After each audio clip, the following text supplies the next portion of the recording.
Hello, and welcome back to another edition of the MCR. In fact, this is our 850th edition. Now, you might check and see that our numbers don't match with 850 on YouTube, and that's because they have removed, I don't know, maybe 11 to 15 of our videos because, well, they are oppressors of free speech, Google and YouTube. So, on to our topic, which is Barack Obama still seems to be of the impression, former President Barack Obama, that they own black men. We're going right back to the 1860s, right when Democrats still feel like they ought to own black men.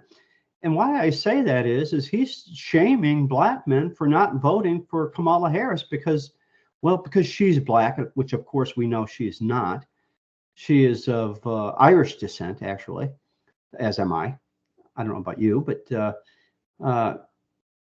what do you think about telling them they got to vote Democrat? Well, to add meat to what you just said, it was my understanding that her campaign is in such a free fall that Obama, along with Clinton too, by the way, had to come out in an effort to try and rescue.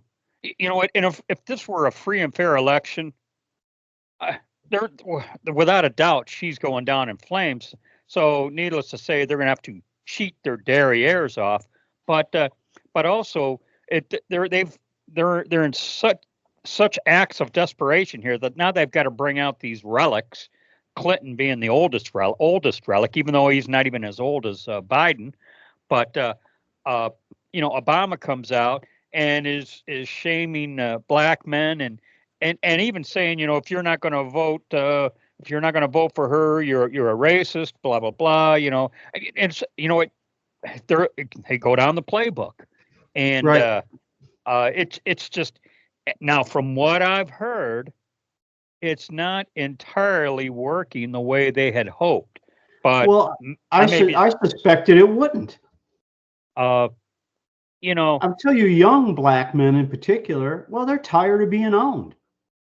I think, you could say it's generational or something, but I do believe that there is a developing disconnect from the younger black men to say Obama, and we can throw Kamala Harris into that too. But it's one of these things where now that these young men are trying to get ahead in society, they're finding out they can't, right. Financially.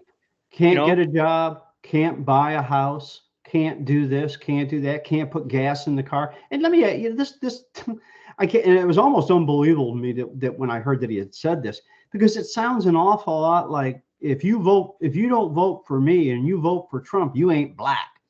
And let's just go back to the 2020 presidential season where Biden went on the Breakfast Club with Charlemagne. And I don't even want to say his full character name, but Biden telling Charlemagne, if you don't vote for me, you ain't black. Only for Larry Elder to come on there some months later calling out Charlemagne, and of course Charlemagne doesn't want to be talked down to, but Larry Elder says to Charlemagne, "You let a white man come in here and tell you how to vote," and he did it. Yeah, and he did it exactly. And then just the other week, since I'm on a roll with the Breakfast Club here, the other week, Byron Donalds, black Republican out of Florida, went on the Breakfast Club and called them out, saying, "Hey, this whole this economy right now is it." He was basically saying Kamala Harris owns it. Of course, the female, and I forget her name, she's saying, "No, she doesn't. No, she doesn't." Byron Donald saying, "Yeah, she does." He goes, "Oh, Charlemagne." I really, if I remember, if I could tell you where to find it, you probably find it on YouTube maybe. But, I remember Byron Donald. "Oh, Charlemagne. She was the tie-breaking vote in the Senate." And of course, they're saying she wasn't. He reaches into his sport jacket pocket and says, "You want to go there? He says, let's go there. And he pulls out whatever printed out news he had, and he proceeds to give it to Charlemagne. And he goes, "Page 3, the highlighted material."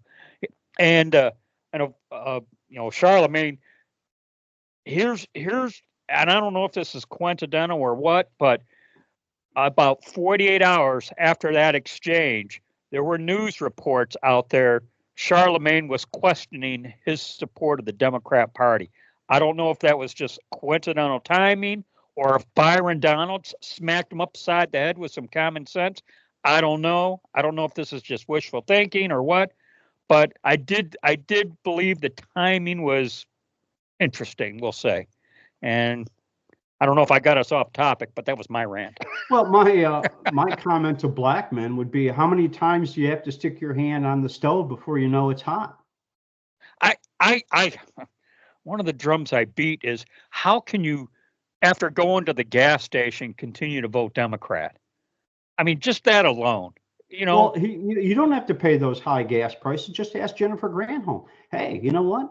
Just buy an electric car. Yeah, really, You really. just go out and get a brand new Tesla at whatever the hell they cost. Here's a swerve off topic. Uh, Mike Rogers here in Michigan, he's running video or campaign ads, basically saying, "Hey, man, if you vote for Slack," and she did vote about making EVs mandatory in about 10 years. Right. So well, I know that's a little off topic, but No, it's all the shenanigans they're up to, and yeah, trying to shame black men, because they need to vote for the black woman who's not a black woman, by the way. yeah, really, When do facts and reality matter to Democrats? As long as they really are the epitome of the ends justify the means. As long as they get what they want and they get to keep their power. And I could do a whole other segment on what it is they really want, which is everything you have. But we'll save that for another one. So unless you have anything else, I think we'll probably no, wrap this one up. But I'm content with my rant on this one. well, I guess we'll find out on November 5th if the Democrats still own black men.